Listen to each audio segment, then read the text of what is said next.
Welcome back. If you look closely, you can see Maple's all tuckered out from all her celebrating earlier. All right, so waiver wire news today. First off, there was a claim from yesterday, so I'm wearing Montreal gear for that. They've claimed Kovacevic off waivers from the Winnipeg Jets. So that's an ad on the blue line, and I've seen speculation, Andrew Berkshire, speculating this might be to send Barron down. I'd be fine with that. Barron, young defenseman, you want him playing a lot. You want him getting his game up so that when you bring him in, he's playing top 2/top 4 minutes. Would make some sense. So that's the only claim made today as well. So everybody else cleared. We'll see if everybody clears that's been put on waivers today. Toronto putting Joey Anderson and Mac Hollowell on waivers. They'll clear. Abruzzese and Shalgren are amongst the AHL assignments. I'm kind of surprised at Abruzzese. Shalgren, that's a predictable one. But yeah, so for Toronto, they make their cuts and there you go. The rosters are pretty much going to be set pretty quickly here. Darryl Sutter has been given a multi-year extension by the Calgary Flames. They're clearly happy with the season they had last year, and they want to see more of it. So for Sutter, he gets an extension. Not being extended in their time in a Calgary uniform, Valimaki, Zohorna, and Gilbert all waived. I noticed Zohorna had an assist last night. Clearly didn't impress Calgary Brass. They were looking for somebody to jump in on the third or fourth line, and Zohorna didn't make the cut. So now that he's on waivers, does Pittsburgh take him back? Because if they do, they can just send him straight down to the minors. I would think that's possible, if not probable. But yeah, Zohorna bouncing around a little bit early this year. We always have one or two players in any given year that bounce around, end up on waivers, and get claimed. We'll see if Zohorna's that guy this year. EA has jinxed the Pittsburgh Penguins today. That's right. They did their simulation of who's going to win the Stanley Cup. And they have Pittsburgh winning the Stanley Cup in 7 games over the Colorado Avalanche. They also have the Leafs in the conference finals after beating Boston in round 2. So, again, you know, I don't really read anything into the sim. I'm only reporting on it here because it's kind of a fun thing to look at. But, yeah, I don't read a whole lot into it. Obviously, the player ratings are something we debate and discuss a lot on this channel. So if we don't necessarily agree with the player ratings, we may not 100% agree with how the sim works. So, at any rate, EA has jinxed the Pittsburgh Penguins. You guys can let me know your thoughts in the comment section below. Has the team that they've simulated to win the Stanley Cup won the Stanley Cup in any given year? That'd be an interesting one. And I'm talking about before the season starts, right? Even before the playoffs, usually whoever they simulate to the championship usually doesn't work out that way. But anyways, yeah, let me know your thoughts. So the Canucks making some moves today. So there was speculation that with Dickinson being traded that either Amon or Dries was going to get that fourth line center spot. And then Dries was waived. So while I'm putting this board together, they've waived Dries and Christian Wolanin. There just wasn't enough room for Wolanin, I guess. Really, honestly, I wouldn't mind seeing somebody pick up Wolanin because I think based on the preseason he had in Vancouver, he deserves at least a contract in the NHL. And if he clears, he ends up in Abbotsford. I'd be fine with that too if he does in fact clear. But Amon making the team is a good story, right? There's always good stories of guys making the roster that it wasn't expected, and there wasn't the expectation for Amon. But I noticed that they were putting him in the lineup over and over again, and that he was playing well enough that, again, with fourth liners, you really usually notice them if they're making mistakes, if something's gone wrong. I didn't really see that with Amon. So good, solid play. Gets him a spot on the opening night roster. Congratulations to him on that. The Red Wings, waiver moves for them. Zarnik, Luff, and Kampfer all waived. Not a surprise. All 3 of them are veterans. We'll see whether or not they all clear. I would think they do, although Zarnik has been claimed on waivers in his career before. Zarnik's been through a number of teams at some point in time. It'd be an interesting journeyman video. But yeah, so we'll see if they all clear for Detroit. On the Buffalo side, Clegg, Prisky, and Davies waived. Prisky might be the most interesting one on the board there, but it's possible that Kale Clegg draws some interest. This year's waivers not nearly as rambunctious when it comes to teams picking guys up as usual. I think the salary cap issue is a big part of the reason for that, where they'll see a guy in waivers and go, man, I wouldn't mind picking him up, but we can't.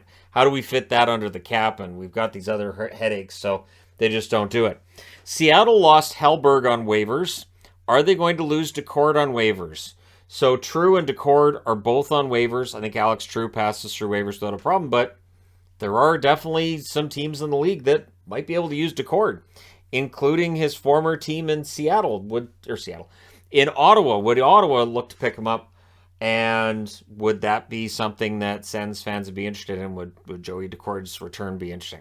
So we'll see what happens there. And then would they waive Hellberg, and then Hellberg ends up back in Seattle, right? So that's a question. Mark Friedman has been sent down, not Elliott. Mark Friedman's been sent down by the Pittsburgh Penguins. At least he's been waived. They intend to send him down to the AHL. They sent down a couple players, including Sam Poulin. So this might be a move that's made because he doesn't have to clear waivers to go down. From what I saw of him in preseason action, I didn't see a lot of the Pittsburgh Penguins preseason. I thought Poulin looked all right. But again, the Pittsburgh Penguins making a move that does not require waivers. So that's important. Colorado, both Kaut and Bowers waived. It's interesting because the one game I saw of Colorado's, they were talking about Kaut and how, this might be a big season for him, and is he going to end up with a roster spot? He really, really wants it. He's fighting for it. We'll see whether or not he clears waivers. Shane Bowers, of course, a previous first-round draft pick of the Ottawa Senators that was part of a pretty big trade to come over to Colorado, and him being on waivers, not necessarily a big surprise. The Edmonton Oilers waiving Malone. So for Malone, a decent fourth-line fill-in type player in his career, but yeah, being waived by the Oilers, not necessarily a surprise as the Oilers get their roster down where they want it to be. And so, yeah, pretty busy waiver wire for the NHL today. I also want to throw in, because there was a comment made on the community where a post was put in for the Pick'ems, where at the end of the year we have awards for the top 3 pickers of the year. Although last year's did not claim their win, and so that's kind of odd. But at any rate, it's still out there. If somebody were to contact us about that, that'd be great. But at any rate, pick'ems aren't gambling. I will never ask for a cent, and I want to make this clear too, because I know every now and then there's those bot accounts that come in and they have like Telegram in their name. That's never me. I will never ask for a cent from people. There's memberships. There's obviously Patreon. People support the channel on there. Great. But I won't put anything into gambling. That's not a thing. I've got 2 emails in the last week from gambling websites that I just ignore. I am not going to partner up with a gambling website. There will never be gambling on this channel. There will never be a time where people give money to me for the sake of a gambling transaction, right? Now, there's the possibility that in person with somebody, I might say, hey, $20 they win the game, $20 they don't, that kind of thing. But even that I don't really do because I feel like I'm a jinx. So I've stayed away from gambling for a long time, and I don't encourage it. The pick'ems aren't gambling. It's just, it's kind of fun to see who's most accurate or least accurate when it comes to picking winners. And I know that it's fun for people to track their progress. That's why I still have the previews on this channel. The preview videos generally perform poorly. They're normally my worst performing videos in any given week. But I do the previews because I know there are people who count on them and who really like to do the, where they show their record, 282 and 215, something like that. And tonight's picks are, and then they track them themselves. And I think that's fine. I think that's fun. I don't do it myself because, again, I feel like if in previews I'm saying these are my picks for tonight, I don't want somebody to come to me and go, hey, I've been putting your picks in all week and I'm out for $150 because your picks suck. So I don't want to go through that. So I generally do not make picks in previews. And that's why. I also don't want to feel like I, accidentally gave them bad advice and they lost a bunch of money, right? So there's that. But yeah, I'm well aware of the issues with just the sheer amount of gambling right now in sports. It is absolutely crazy, and it won't be on this channel. I make no judgments on anybody else and what they're doing on the gambling side, but I cannot in good faith do that.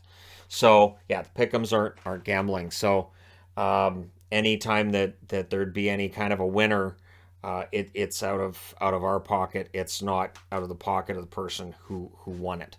So we've done giveaway type stuff before, and we've never asked for money. So if you ever see that and you're like, oh, THG's asking for money it's not true. Not going to happen. So thank you guys so much for your support. It means a lot. Remember, the regular season starts on Tuesday. I'm looking to see what time we might be able to do a live stream with the, public live stream with the channel over the next couple of days as we get ready for the regular season. We can do a lot of speculating on who we think is going to do well, who we think won't, and who's overrated, who's underrated, all that other fun stuff. But let me know your thoughts in the comment section below, as always. Don't forget to hit like and subscribe if you're browsing your way through, you just happened upon this video. Thank you guys so much for watching, for all your support. Honestly, it means a ton to me. I will talk to you again soon.